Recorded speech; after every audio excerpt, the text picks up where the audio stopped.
আপনাদের সবাইকে স্বাগত জানাই আমার এই ছোট্ট ইউটিউব চ্যানেল মাক প্রাইমে। আপনারা সবাই সুস্থ থাকুন, সুন্দর থাকুন এই আশা নিয়ে আজকের এই ভিডিওতে আলোচনা করব সুদূর হিমালয়ের পাদদেশে অবস্থিত এক ছোট্ট শহর, যা ছোট্ট হলেও তার সুন্দরতা অনেক মনোরম, যা আপনি একবার দেখলে আর দেখতে চাইবেন। আজকের ভিডিওতে আলোচনা করব পশ্চিমবঙ্গের উত্তরে অবস্থিত শহর কুচবিহার বা কোচবিহারকে নিয়ে। আপনাদের কাছে আমার বিনম্র নিবেদন, যদি ভিডিওতে ভালো লাগে তবে আমার চ্যানেলটি সাবস্ক্রাইব অবশ্যই করবেন বলে আশা রাখি। কোচবিহার। কোচবিহার বা কুচবিহার হল পশ্চিমবঙ্গের কোচবিহার জেলার জেলা সদর ও একটি গুরুত্বপূর্ণ শহর। কোচবিহারের উত্তর পূর্বে আসাম রাজ্য এবং দক্ষিণে বাংলাদেশ। ভারতের 2011 সালের আদমশুমারি অনুসারে কুচবিহার শহরের জনসংখ্যা হল 28,22,780। এর মধ্যে পুরুষ 51% এবং নারী 49%। এখানে সাক্ষরতার হার 75%। পুরুষদের মধ্যে সাক্ষরতার হার 86% এবং নারীদের মধ্যে এই হার 77%। এই শহরের জনসংখ্যার 9% হল 6 বছর বা তার কম বয়সী। কোচবিহার রাজবাড়ি, যার অপর নাম ভিক্টোর জুবিলি প্যালেস, এটি হল ভারতের পশ্চিমবঙ্গ রাজ্যের কোচবিহার শহরের একটি দর্শনীয় স্থান। 1887 সালে মহারাজা নৃপেন্দ্র নারায়ণের রাজত্বকালে ইংল্যান্ডের বাকিমহাম প্যালেসের আদলে এই রাজবাড়িটি তৈরি হয়েছিল। কোচবিহার রাজবাড়ি স্টোক নির্মিত। এটি ক্লাসিক্যাল ওয়েস্টার্ন শৈলীর দোতলা ভবন। প্রাসাদের একতলায় বিলিয়ার্ড রুম, গ্রন্থাগার, অতিথিশালা, ভোজনকক্ষ সহ 24টি কক্ষ, দ্বিতলে 15টি শয়নকক্ষ, 3টি বৈঠকখানা, 4টি তোষাখানা, 11টি স্নানঘর সহ মোট 40টি কক্ষ রয়েছে। দক্ষিণ দিকের ঘরগুলিতে রাজা রানী থাকতেন। দ্বিতলে নাচঘরও ছিল বলে জানা যায়। এই প্রাসাদে প্রকাশ্য সিঁড়ি ছাড়াও একাধিক গোল সিঁড়ি রয়েছে। সিঁড়িগুলি কোনোটি কাঠের, কোনোটি লোহার। বেশ কিছু সিঁড়ি গম্বুজের মধ্যে উঠে গিয়েছে। প্রাসাদের পিছন দিকে ছিল পাকশালা, সামনে বারান্দা লাগোয়া সুন্দর পোর্টিকো। গোটা রাজাপ্রাসাদ জুড়ে ছিল মেহগনি কাঠের আসবাবপত্র। প্রাসাদ নির্মাণের সময় প্রাথমিকভাবে এটি ত্রিতল ছিল। 1897 সালের 12 জুন কোচবিহারের এক বিধ্বংসী ভূমিকম্পে এর ত্রিতল ভেঙে যায়। প্রাসাদের অলঙ্করণে বেশ কিছু জায়গায় পোড়ামাটির অলঙ্করণ রয়েছে। একে বাফ কালার টেরাকোটা বলা হয়। অলঙ্করণে সিমেন্ট ব্যবহার করা হয়নি। কোচবিহার রাজ্য গঠিত হয়েছিল যখন কোচ রাজবংশের অধীনে কামতা রাজ্য 1586 সালে নরনারায়ণের মৃত্যুর পর বিভক্ত হয়। পূর্ব অংশ কোচ হাজো শীঘ্রই আহোম দ্বারা শোষিত হয়। পশ্চিম অংশ কোচবিহার একটি পৃথক ইউনিট গঠন করে, যা মুঘল সাম্রাজ্যের সরাসরি চ্যালেঞ্জের মুখে পড়ে। মুঘল হুমকি মোকাবেলা করার পর একটি সম্প্রসারণবাদী ভুটানি রাজ্যের আকারে একটি নতুন শত্রুর আবির্ভাব ঘটে। ভুটানি ও তিব্বতীয়দের সাথে একের পর এক যুদ্ধের পর উত্তরের হুমকিকে পিছনে ঠেলে দেওয়া হয়, কিন্তু রাজদরবারে ভুটানি রিজেন্ট বসানোর আগে নয়। কোচবিহার আদালত ব্রিটিশ হস্তক্ষেপকে আমন্ত্রণ জানানোর সিদ্ধান্ত নিয়েছে। এটি সামরিক সহায়তার আকারে এসেছিল, যা কোচবিহার বাহিনীর সাথে একত্রিত হয়ে কাজ করা একবার এবং সর্বদা উত্তরের চ্যালেঞ্জের অবসান ঘটিয়েছিল। তবে British east India company guarantee চেয়েছিল, যাতে কোচবিহারের স্বাধীনতা চুক্তি দ্বারা সীমাবদ্ধ ছিল। অবশেষে ভারতে ব্রিটিশ ঔপনিবেশিক শাসনের অবসান হলে কোচবিহার রাজ্য অবিলম্বে 1949 সালে ভারতের সাথে একীভূত হয় এবং পশ্চিমবঙ্গের একটি অংশ হয়ে ওঠে। জেলা কোচবিহার জেলা এই পূর্ববর্তী রাজ্যের নামানুসারে নামকরণ করা হয়েছে। যদি ভিডিওটি ভালো লেগে থাকে তবে চ্যানেলটি সাবস্ক্রাইব অবশ্যই করবেন বলে আশা রাখি। আকবরের অধীনে মুঘলরা আক্রমণাত্মকভাবে তাদের সাম্রাজ্য বিস্তার করছিল, এমন সময়ে কামাটা রাজ্য বিভক্ত হয়ে যায়। রাজ্যটি শীঘ্রই মুঘল সাম্রাজ্যের উপর নির্ভরশীল হয়ে ওঠে এবং ধীরে ধীরে অঞ্চলটি হারায়। লক্ষ্মী নারায়ণ 1587 থেকে 1621 নরনারায়ণের পুত্র, সাবেক কামতা রাজ্যের কোচবিহার অংশের প্রথম শাসক ছিলেন। তিনি ছিলেন অকার্যকর শাসক। মুঘল সেনাপতি আলী কুলি খানের কাছে অনেক অঞ্চল হারানোর পর তিনি মুঘল সার্বভৌমত্ব এবং প্রতিবেশীদের বিরুদ্ধে রক্ষার জন্য সহায়তা গ্রহণ করেন। পরবর্তী মুঘল সম্রাট জাহাঙ্গীর আবার বিহার আক্রমণ করেন এবং ত্রিপুরা সহ অঞ্চল দখল করেন। লক্ষ্মী নারায়ণ দিল্লি গিয়েছিলেন এবং তার রাজ্যের জন্য গ্যারান্টি জিতেছিলেন। ফিরে এসে তিনি আঠারকোঠা গ্রামে তার রাজধানী স্থাপন করেন। লক্ষ্মী নারায়ণ পণ্ডিত ও শিল্পকলার পৃষ্ঠপোষক ছিলেন। তিনি জলপেশের শিব মন্দির আংশিকভাবে পুনরুদ্ধার করেছিলেন, কিন্তু তার জীবদ্দশায় মন্দিরের নির্মাণ সম্পূর্ণ করেননি। বিখ্যাত প্রচারক মাধবদেবের দ্বারা প্রভাবিত হয়ে তিনি একাশরণ ধর্মকে রাষ্ট্রধর্মে পরিণত করেছিলেন। কোচবিহার নামেও পরিচিত ব্রিটিশ রাজের সময় ভারতের একটি রাজকীয় রাজ্য ছিল। রাজ্যটিকে বেঙ্গল স্টেটস এজেন্সির অধীনে রাখা হয়েছিল, যা বেঙ্গল প্রেসিডেন্সির ইস্টার্ন স্টেটস এজেন্সির অংশ ছিল। এটি বর্তমান পশ্চিমবঙ্গের ভুটানের। ভালো লেগে থাকে তবে চ্যানেলটি সাবস্ক্রাইব অবশ্যই করবেন বলে আশা রাখি। বীর নারায়ণ 1621 থেকে 1626 লক্ষ্মী নারায়ণের পুত্র এবং উত্তরাধিকারী, একজন আনন্দপ্রেমী শাসক ছিলেন যিনি ভুটানের রাজার উপর কর আরোপের জন্য তার কর্তৃত্ব প্রয়োগ করতে ব্যর্থ হন। তার শান্তিপূর্ণ শাসনামলে তিনি অভিজাতদের জন্য স্কুল স্পন্সর করেছিলেন এবং বুদ্ধিজীবীদের সমর্থন করেছিলেন। তার উত্তরসূরি প্রাণ নারায়ণ 1626 থেকে 1665, 1657 সাল পর্যন্ত শান্তিতে শাসন করেছিলেন, যখন আওরঙ্গজেব এবং তার ভাইদের মধ্যে মুঘল সাম্রাজ্যের উত্তরাধিকারের জন্য লড়াই শুরু হয়েছিল। প্রাণ নারায়ণ বাংলা আক্রমণ করেন। যাই হোক, এই সময়ের মধ্যে আওরঙ্গজেব তার ক্ষমতা সুসংহত করেছিলেন এবং বিহার ও আসাম আক্রমণ করার জন্য তার সৈন্যবাহিনী প্রেরণ করেছিলেন। প্রাণ নারায়ণ পাহাড়ে পশ্চাদপসরণ করেন এবং 3 বছরের জন্য গেরিলা যুদ্ধ পরিচালনা করেন। অবশেষে 1664 সালে মুঘল নবাব শায়েস্তা খানের সাথে একটি চুক্তি করেন।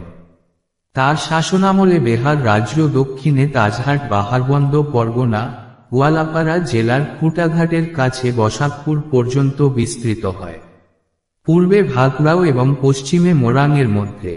এইভাবে কোচবিহার তার কিছু সার্বভৌমত্ব বজায় রাখে।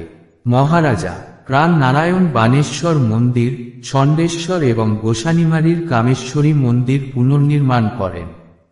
তিনি জলপেশ মন্দিরটি সম্পূর্ণ করার জন্য দিল্লি থেকে স্থপতিদের পাঠান, কিন্তু কাজটি তার জীবদ্দশায় শেষ হয়নি। তিনি তার রাজধানীতে প্রশস্ত মহাসড়ক এবং সেতু এবং অনেক সুন্দর ভবন নির্মাণ করেছিলেন। তিনি শিল্পকলার পৃষ্ঠপোষক ছিলেন। যদি ভিডিওটি ভালো লেগে থাকে তবে চ্যানেলটি সাবস্ক্রাইব অবশ্যই করবেন বলে আশা রাখি।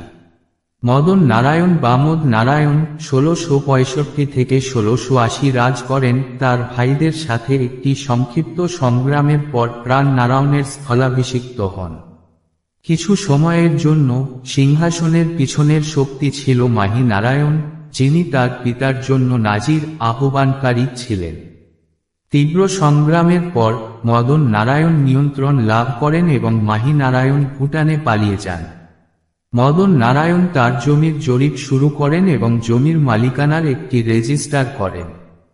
তিনি জলপেশ শিব মন্দিরের নির্মাণ সম্পন্ন করেন, মন্দিরের রক্ষণাবেক্ষণের জন্য জমি প্রদান করেন। ভুটানের ক্রমবর্ধমান শক্তি বিহারের অশান্তি এবং মুঘলদের ক্ষয়প্রাপ্ত কর্তৃত্বকে তাদের প্রভাব ও নিয়ন্ত্রণ প্রসারিত করার সুযোগ হিসাবে দেখেছিল। তারা কোচবিহারের সিংহাসনের জন্য প্রতিযোগীদের সমর্থন প্রদান করেছিল এবং পরে সরাসরি সংযুক্ত করার চেষ্টা করেছিল। 17 শতকের গোড়ার দিকে ভুটান রাজ্য বোহাইন কামাল আলী সড়ক পর্যন্ত উর্বর সমভূমি নিয়ন্ত্রণ করতে আসে। ভুটানের দ্রুপ দেশি তংশপেলককে কোচহাজো এবং কোচবিহারের ডুয়ার্সের শাসনের জন্য নিয়োগ করেছিলেন। তারপরে কোচ রাজবংশের শাসনের অধীনে 1865 সালে ডুয়ার যুদ্ধ পর্যন্ত, যখন ব্রিটিশ ভারত সিনচুলা চুক্তির অধীনে ডুয়ার্স থেকে ভুটানিদের প্রভাব সরিয়ে দেয় এবং অঞ্চলগুলি ইস্টার্ন ডুয়ার্সের অধীনে কামরূপ ডুয়ার্স, তাররাং ডুয়ার্স, গোয়ালপাড়া জেলা, কামরূপ জেলা, আসামের দাররাং জেলা এবং পশ্চিম ডুয়ার্সকে 1949 সালে ভারতীয় ইউনিয়নের পশ্চিমবঙ্গের জলপাইগুড়ি জেলায় একীভূত করা হয়েছিল। যদি ভিডিওটি ভালো লেগে থাকে তবে চ্যানেলটি সাবস্ক্রাইব অবশ্যই করবেন বলে আশা রাখি। মদন নারায়ণের অবিলম্বে কোনো উত্তরসূরি না পেয়ে মৃত্যু হলে নাজির মাহি নারায়ণের ছেলেরা ভুটান সেনাবাহিনীর সহায়তায় বিহার আক্রমণ করে। বৈকুণ্ঠপুরের রায়কাতরা, জলপাইগুড়ি এলাকায় অবস্থিত রাজ পরিবারের দূরবর্তী আত্মীয় সৈন্য পাঠায় এবং ভুটিয়া সেনাবাহিনীকে পিছু হটতে বাধ্য করে। রায়কতরা মদন নারায়ণের ভাই বাসুদেব নারায়ণকে 1680-1682 মহারাজা হিসাবে মুকুট পরিয়েছিল। তিনি 1680 থেকে 1682 পর্যন্ত রাজ করেন এবং তাদের বাড়িতে ফিরে যাওয়ার আগে শান্তি প্রতিষ্ঠায় সহায়তা করেছিল। 2 বছর পর যজ্ঞ নারায়ণ এবং জগৎ নারায়ণ, নাজির মাহির ছেলেরা ভুটানি সৈন্য নিয়ে আবার বিহার আক্রমণ করে, প্রাসাদ দখল করে এবং বাসুদেব নারায়ণ সহ রাজপরিবারকে হত্যা করে। মানসাই নদীর তীরে একটি যুদ্ধে যজ্ঞ নারায়ণকে পরাজিত করে রায়কত যোগদেব এবং ভুজদেব আবার হস্তক্ষেপ করেন। রায়কতরা তখন মহেন্দ্র নারায়ণকে প্রাণ নারায়ণের 5 বছর বয়সী নাতিকে পরবর্তী মহারাজা হিসাবে মুকুট পরিয়েছিল। তিনি 1682 থেকে 1693 পর্যন্ত রাজ করেন। যদি ভিডিওটি ভালো লেগে থাকে তবে চ্যানেলটি সাবস্ক্রাইব অবশ্যই করবেন বলে আশা রাখি। মহেন্দ্র নারায়ণের সংখ্যালঘু শাসনামলে রাজ্য অস্থির ছিল। টেপা, মন্থনা, কাকিনা এবং কার্জিরহাটের মতো স্থানের প্রভুরা তাদের অঞ্চলের জমিদার, ভূমিস্বামী হিসাবে মুঘল শাসকদের সরাসরি শ্রদ্ধার পরিবর্তে বিহারি শাসনকে প্রত্যাখ্যান করেছিলেন। তারা ঘোড়াঘাট ও ঢাকার মুঘল ফৌজদার ইব্রাহিম খানের কর্তৃত্ব স্বীকার করে এবং কর প্রদান করে। এমনকি বৈকুণ্ঠপুর ও পামগারের রায়কাত রাজপুত্ররাও এই ক্ষমতার প্রতি আনুগত্য হস্তান্তর করেছিলেন। মুঘলরা বিহার আক্রমণের জন্য এই সময়টিকে বেছে নেয়। আর কোন উপায় না থাকায় মহেন্দ্র যজ্ঞ নারায়ণের সাথে একটি চুক্তি করেন এবং তাকে নাজির হিসাবে নিযুক্ত করেন। ভুটানিদের সহায়তায় যজ্ঞ নারায়ণ পাটগ্রামে মুঘলদের সাথে যুদ্ধ করেছিলেন কিন্তু পরাজিত হন। মুঘলরা 1711 সালে বদা, পাটগ্রাম এবং পূর্ব পরগনা দখল করে এবং আবারও উত্তরবঙ্গের সম্পূর্ণ নিয়ন্ত্রণ লাভ করে। মহেন্দ্র নারায়ণ 16 বছর বয়সে মারা যান। প্রধান রাজকীয় লাইন বিলুপ্ত হওয়ার সাথে সাথে নাজির মাহি নারায়ণের নাতি রূপ নারায়ণ 1693 থেকে 1714 পরবর্তী মহারাজা হন।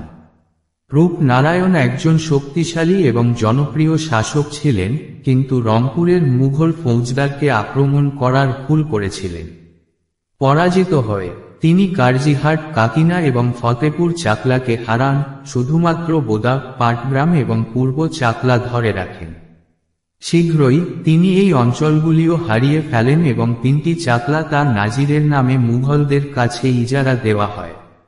তিনি তার রাজধানী আঠারকোঠা থেকে তোরসা নদীর পূর্ব তীরে গুড়িয়াহাটিতে একটি নতুন স্থানে স্থানান্তরিত করেন, যেখানে তিনি শ্রী মদনমোহন ঠাকুরের একটি সুন্দর মন্দির নির্মাণ করেন। যদি ভিডিওটি ভালো লেগে থাকে তবে চ্যানেলটি সাবস্ক্রাইব অবশ্যই করবেন বলে আশা রাখি। পরবর্তী শাসক উপেন্দ্র নারায়ণ 1714 থেকে 1763 তার নিজের কোন পুত্র ছিল না।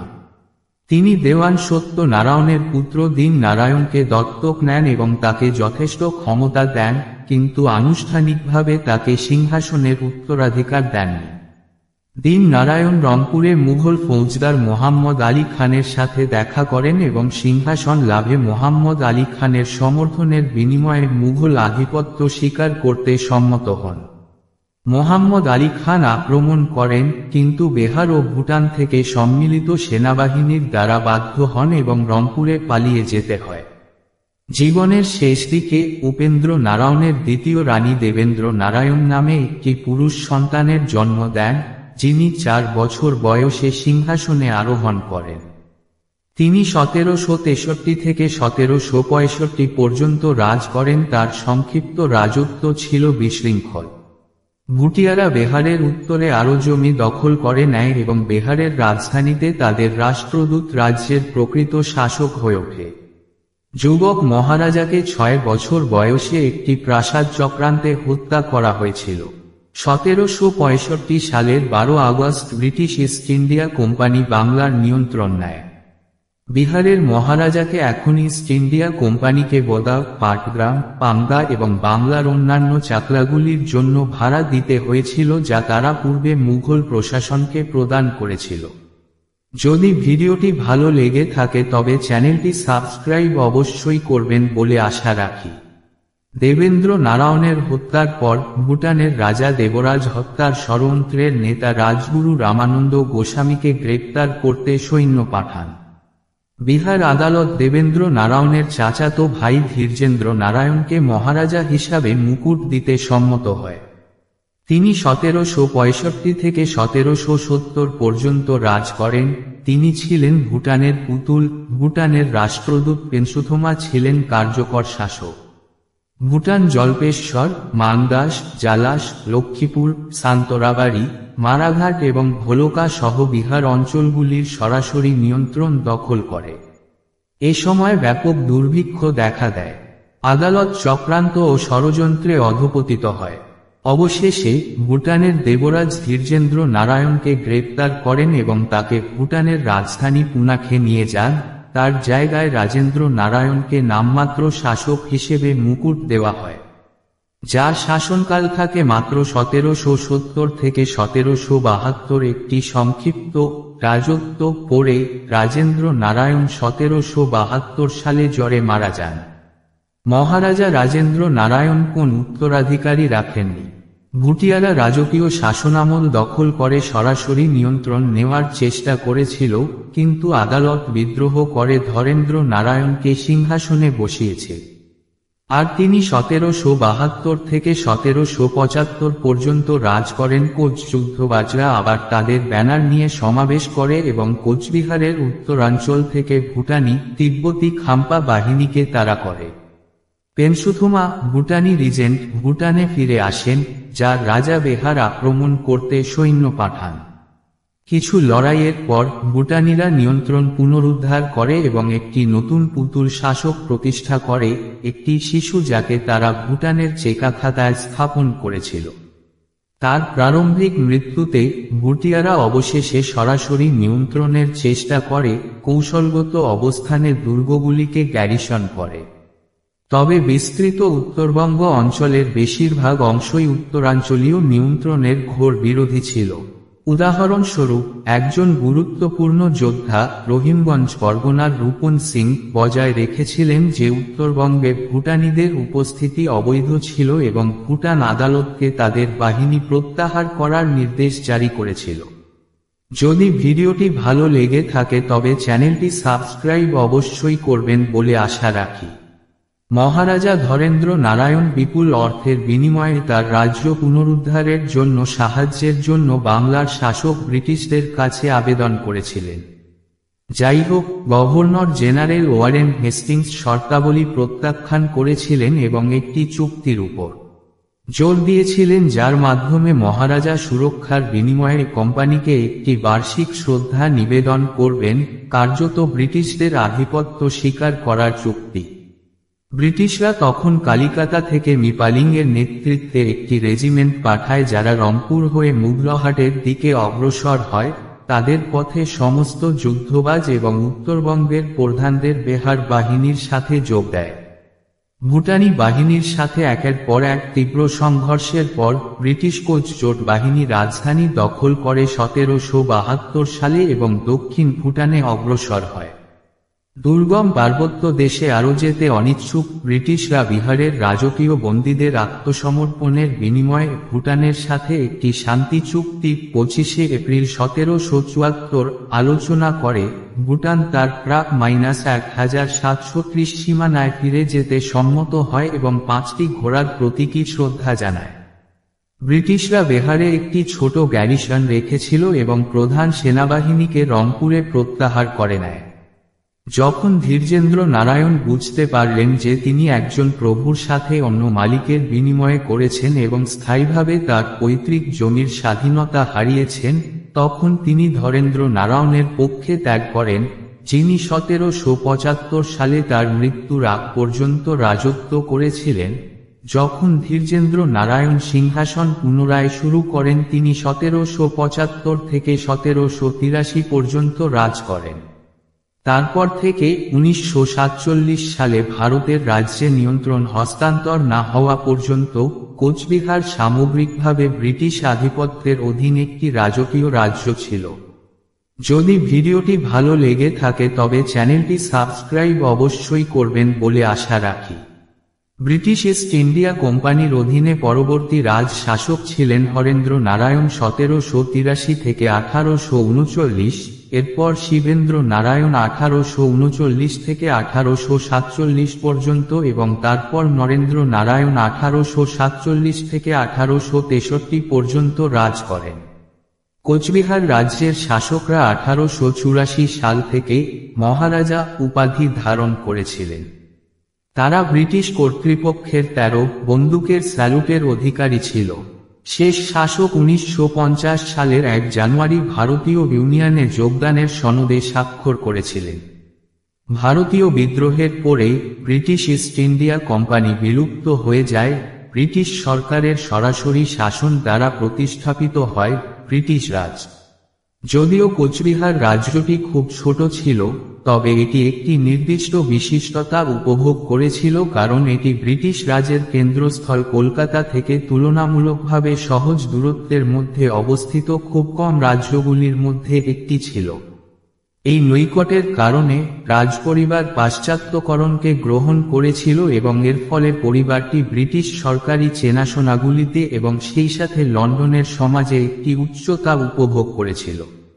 ঔপনিবেশিক সরকার এটিকে 13 বন্দুকের স্যালুট প্রদান করে এবং এটিকে স্যালুট স্টেটের অন্তর্ভুক্ত করে। যদি ভিডিওটি ভালো লেগে থাকে তবে চ্যানেলটি সাবস্ক্রাইব অবশ্যই করবেন বলে আশা রাখি। কর্নেল মহারাজা স্যার নৃপেন্দ্র নারায়ণ, যিনি 1863 থেকে 1911 পর্যন্ত রাজ করেছিলেন, উনি 4 অক্টোবর 1862 সালে জন্মগ্রহণ করেন। তিনি 18 সেপ্টেম্বর 1911 সালে মারা যান এবং ব্যক্তিগতভাবে এবং পরে ইংল্যান্ডে শিক্ষিত হন। 1881 সাল পর্যন্ত আইন অধ্যয়নের জন্য তিনি কলকাতার প্রেসিডেন্সি কলেজে ভর্তি হন। 1878 সালে মহারানী সুনীতি দেবী সেনকে বিয়ে করেন, যিনি 1864 সালে জন্মগ্রহণ করেন এবং মহর্ষি কেশব চন্দ্র সেনের কন্যা ছিলেন। রানী ভিক্টোরিয়ার জয়ন্তী উদযাপন উপলক্ষে তাকে ইম্পেরিয়াল অর্ডার অফ ক্রাউন উপাধিতে ভূষিত করা হয়। তিনি 1911 সালে মারা যান। তাদের 4 ছেলে ও 3 মেয়ে ছিল। মহারানী সুনীতি দেবীর জন্ম বিখ্যাত বাঙালি সংস্কারক কেশব চন্দ্র সেনের ঘরে। মৃত্যুর আগ পর্যন্ত তিনি ব্রাহ্ম সমাজের একজন কট্টর সদস্য ছিলেন। 1878 সালের 7 ফেব্রুয়ারি কোচবিহারে মহারাজা নৃপেন্দ্র নারায়ণের সাথে ব্রহ্ম ঐতিহ্য অনুসারে এবং হিন্দু পুরোহিতদের উপস্থিতিতে তার বিয়ে হয়। তিনি ডাফরিনের মার্চিয়ানেস এর বন্ধুও ছিলেন এবং কলকাতার সামাজিক চেনাশোনাতে একজন জনপ্রিয় ব্যক্তিত্ব ছিলেন। তিনি কথাসাহিত্যের বেশ কয়েকটি রচনা এবং একটি আত্মজীবনীও রচনা করেছিলেন। তার ঘর্ষণ কাজের মধ্যে একটি ধার্মিক ভারতীয় মহিলাদের সম্পর্কে গল্পের একটি সিরিজ অন্তর্ভুক্ত ছিল। এই বইটি তার বন্ধু রানী আলেকজান্দ্রাকে উৎসর্গ করা হয়েছিল। তিনি 1932 সালের নভেম্বরে রাঁচির বেঙ্গল নাগপুর রেলওয়ে হোটেলে মারা যান। যদি ভিডিওটি ভালো লেগে থাকে তবে চ্যানেলটি সাবস্ক্রাইব অবশ্যই করবেন বলে আশা রাখি। মহারাজা রাজেন্দ্র নারায়ণ ভূপ বাহাদুর 11 এপ্রিল 1882 সালে কলকাতায় জন্মগ্রহণ করেন এবং 1 সেপ্টেম্বর 1913 সালে লন্ডনে অবিবাহিতভাবে মারা যান। তিনি 1911 থেকে 1913 পর্যন্ত রাজ করেন। কোচবিহারে তার ছাই সমাহিত করা হয়। তিনি 1893 সালে আজমেরের মেও কলেজে শিক্ষিত হন এবং তারপর 1900 সালে অক্সফোর্ড কলেজে প্রবেশের জন্য 1894 সালে আরও পড়াশোনার জন্য ইংল্যান্ডে গিয়েছিলেন। মহারাজা জিতেন্দ্র নারায়ণ ভূপ বাহাদুর 20শে ডিসেম্বর 1886 সালে কোচবিহার প্রাসাদে জন্মগ্রহণ করেন। তিনি 1913 থেকে 1922 সাল পর্যন্ত রাজত্ব করেন এবং তিনি 1922 সালের 20শে ডিসেম্বর মারা যান। তিনি একজন ব্রিটিশ হোম টিউটরের অধীনে প্রাইভেট শিক্ষা লাভ করেন এবং তারপর 1900 সালে ইটন স্কুলে ভর্তি হন। পরে তিনি এডিনবার্গ বিশ্ববিদ্যালয়ে ভর্তি হন। তিনি 25 আগস্ট 1913 সালে লন্ডনে মহারানী ইন্দিরা দেবীর সাথে বিবাহ বন্ধনে আবদ্ধ হন। তিনি বরোদার মহারাজা গায়কওয়াড় স্যার সায়াজিরো তৃতীয় খন্ডেরাও গায়কওয়াড়, সেনা খাস খেলা শমশের বাহাদুর ফরজান্দই খাস ই দৌলত ই ইংলিশিয়ার কন্যা এবং তার দ্বিতীয় স্ত্রী মহারানী গজরা বাই ছিলেন। মহারাজ কুমারী সুকৃতি দেবী প্রিন্সেস গার্লি 1884 সালে জন্মগ্রহণ করেন। তিনি 1958 সালে মারা যান। তিনি 1899 সালে সেপ্টেম্বর বেলগাঁওয়ের জমিদার জ্যোৎস্নানাথ ঘোষাল CIE/ICS এর সাথে বিবাহবন্ধনে আবদ্ধ হন। যদি ভিডিওটি ভালো লেগে থাকে তবে চ্যানেলটি সাবস্ক্রাইব অবশ্যই করবেন বলে আশা রাখি। মহারাজা নৃপেন্দ্র নারায়ণ এবং মহারানী সুনীতি দেবীর ছোট কন্যাদের নাম ছিল প্রবিতা দেবী এবং সুধীরা দেবী। তারা যথাক্রমে 1891 এবং 1894 সালে জন্মগ্রহণ করেন। তারা যথাক্রমে লিওনেল ম্যান্ডার এবং অ্যালান ম্যান্ডার নামে এক জোড়া ভাইবোনের সাথে বিয়ে করেছিলেন। প্রবিতা দেবীর কোনো সমস্যা ছিল না। সুধীরা দেবীর 2 মেয়ে গীতা ও গার্ব এবং এক ছেলে ডেরে। গার্ব বর্তমানে লন্ডনে বসবাস করছেন। মহারাজা জিতেন্দ্র নারায়ণ এবং তার স্ত্রী মহারানী ইন্দিরা দেবীর জ্যেষ্ঠ সন্তান ইলা দেবী 1914 সালে জন্মগ্রহণ করেন। তার নামটি বাংলার তৎকালীন গভর্নর এবং মহারাজার ঘনিষ্ঠ বন্ধু লর্ড কারমাইকেল দ্বারা প্রস্তাবিত হয়েছিল।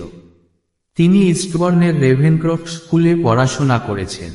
পরে তিনি তার বোন গায়ত্রীর সাথে শান্তিনিকেতনে যান এবং তার ভবিষ্যৎ স্বামী রমেন্দ্র কিশোর দেব বর্মনের সাথে দেখা করেন, যিনি ত্রিপুরার মহারাজার চাচাতো ভাই। তারা 1935 সালে একটি রেজিস্টার অফিসে গোপনে বিয়ে করেছিলেন এবং একই বছর আনুষ্ঠানিকভাবে বিয়ে করেছিলেন। তাদের 3টি সন্তান ছিল, মানবেন্দ্র, ভীম, দেবিকা এবং ভরত কবি। তিনি 1945 সালে 30 বছর বয়সে মারা যান। লেফটেন্যান্ট কর্নেল মাননীয় মহারাজা স্যার জগদ্দীপেন্দ্র নারায়ণ ভূপ বাহাদুর শাসনকাল থাকে 1922 থেকে 1970। 15 ডিসেম্বর 1915 সালে কোচবিহার প্রাসাদে জন্মগ্রহণ করেন এবং 11 এপ্রিল 1970 তারিখে কলকাতায় মারা যান। তিনি 1927, 1929 সালে হ্যারো এবং 1929, 1934 সালে ট্রিনিটি হল কেমব্রিজে শিক্ষিত হন। তিনি KCIE উপাধিতে ভূষিত হন এবং ভারতীয় সেনাবাহিনীতে 7ম লাইট অশ্বারোহী পদে ভূষিত হন। তিনি দ্বিতীয় বিশ্বযুদ্ধে কাজ করেছিলেন এবং 6 এপ্রিল 1936 পূর্ণ শাসন ক্ষমতা মঞ্জুর করা হয়েছিল। তিনি প্রথম বিয়ে করেন প্রায় 1950 ন্যান্সি ভ্যালেন্টাইনকে, যিনি সেন্ট অ্যালবান্স, লং আইল্যান্ডে জন্মগ্রহণ করেছিলেন এবং যিনি একজন হলিউড অভিনেত্রী ছিলেন। তিনি দ্বিতীয় বিয়ে করেন জিনা অ্যাগানকে। যদি ভিডিওটি ভালো লেগে থাকে তবে চ্যানেলটি সাবস্ক্রাইব অবশ্যই করবেন বলে আশা রাখি। মহারাজ কুমার ইন্দ্রজিৎ নারায়ণ ছিলেন মহারাজা নৃপেন্দ্র নারায়ণ এবং তার স্ত্রী মহারানী ইন্দিরা দেবীর দ্বিতীয় পুত্র এবং তৃতীয় সন্তান। তিনি 1918 সালে বম্বে রাজ্যের পুনাতে জন্মগ্রহণ করেন। তিনি লন্ডনে একদিনের স্কুলে গিয়েছিলেন এবং পরবর্তীতে ইংল্যান্ডে শিক্ষিত হন। তিনি দেরাদুনের ইন্ডিয়ান মিলিটারি একাডেমি থেকে পাশ করেন এবং বোলারামে 7ম লাইট ক্যাভালরিতে কমিশন লাভ করেন। তিনি 1942 সালে পীতমপুরার রাজকুমারী কমলা দেবীর সাথে নিযুক্ত হন। কিছুদিন পরেই তাদের বিয়ে হয়। তাদের 2টি সন্তান ছিল, উত্তরা দেবী এবং কোচবিহারের মহারাজা বিজেন্দ্র নারায়ণ। তিনি 1951 সালে দার্জিলিংয়ে আগুনে মারা যান। রাজা হাই হিন্দুস্তান রাজ রাজেন্দ্র শ্রী মহারাধিরাজ সারসওয়াই মান সিং দ্বিতীয় বাহাদুরের সাথে বিবাহবন্ধনে আবদ্ধ হন এবং তাদের মধ্যে সমস্যা ছিল। তিনি অল ইন্ডিয়া ব্যাডমিন্টন অ্যাসোসিয়েশনের সভাপতি, all India loan tennis association, all India স্বাধীন পার্টি এবং রাজস্থান রাজ্য স্বাধীন পার্টির সহ সভাপতি ছিলেন। তিনি জয়পুরের রামবাগ প্যালেস হোটেলের পরিচালক এবং জয়পুরের মহারানী গায়ত্রী দেবী গার্লস পাবলিক স্কুলের গভর্নিং কাউন্সিলের চেয়ারম্যান, জয়পুরের মহারাজা সওয়াই জয় সিং বেনেভোলেন্ট ট্রাস্টের বোর্ড অফ ট্রাস্টিজের চেয়ারম্যান এবং জিস্টার্ড ফার্ম প্রাইভেট লিমিটেডের পরিচালক ছিলেন। মহারাজা নৃপেন্দ্র নারায়ণ এবং তার স্ত্রী মহারানী ইন্দিরা দেবীর তৃতীয় কন্যা এবং কনিষ্ঠ সন্তান মেনকা দেবী 1920 সালে লন্ডনে জন্মগ্রহণ করেন। তিনি দেওয়াস জুনিয়রের মহারাজা যশবন্তরাও সিংকে বিয়ে করেছিলেন এবং তার একটি পুত্র উদয় ছিল। ইন্দ্রজিৎ নারায়ণ এবং কমলা দেবীর পুত্র মহারাজা বিরাজেন্দ্র নারায়ণ 1944 সালে জন্মগ্রহণ করেছিলেন। 1970 সালে তার কাকার মৃত্যুর পরেই তিনি মহারাজা হিসাবে প্রতিষ্ঠিত হন। সিংহাসনে তার আরোহণ ছিল একটি প্রতীকী অঙ্গভঙ্গি এবং এর কোনো সাময়িক তাৎপর্য ছিল না। তিনি 1992 সালে মারা যান। যদি ভিডিওটি ভালো লেগে থাকে তবে চ্যানেলটি সাবস্ক্রাইব অবশ্যই করবেন বলে আশা রাখি। ইন্দ্রজিৎ নারায়ণ এবং কমলা দেবীর কন্যা উত্তরা দেবী 1942 সালে জন্মগ্রহণ করেন। তিনি কোটাহের মহারাও ব্রিজরাজ সিংকে বিয়ে করেন। তার দুটি সন্তান রয়েছে। কোচবিহার পরিবারের বিখ্যাত মহিলা। কোচবিহারের মহারানী হিসাবে ইন্দিরা রাজে 36 বছর বয়সে তার স্বামীর প্রাথমিক মৃত্যুর পরে রাজা হিসাবে শাসন করেছিলেন এবং পরে ইউরোপের সেলুনগুলিতে জনপ্রিয় হয়ে ওঠেন, কুচের রানী উপাধি অর্জন করেন। তিনি কোচবিহার এবং কলকাতার অন্যান্য সামাজিক বৃত্তে মা নামে পরিচিত ছিলেন। তাদের এক কন্যা গায়ত্রী দেবী জয়পুরের মহারাজা সওয়াই রাজা মান সিংকে বিয়ে করেন এবং একজন আন্তর্জাতিক সেলিব্রিটি হয়ে ওঠেন। তিনি একসময় বিংশ শতাব্দীর মাঝামাঝি সময়ে বিশ্বের সবচেয়ে সুন্দরী মহিলা হিসাবে বিবেচিত ছিলেন। আরেক কন্যা মেনকা দেবী দেবাসের মহারাজাকে জুনিয়র বিয়ে করেছিলেন। ইলা দেবী তাদের বড় মেয়ের বিয়ে ত্রিপুরার রাজপরিবারে। তার নাতনিরা হলেন রিয়া এবং রাইমা, মুনমুন সেনের কন্যা। কোচবিহার রাজ্যের শাসক ও সম্ভ্রান্ত ব্যক্তিরা ফুটবল এবং ক্রিকেট উভয় খেলাকেই অনুশীলন করতেন।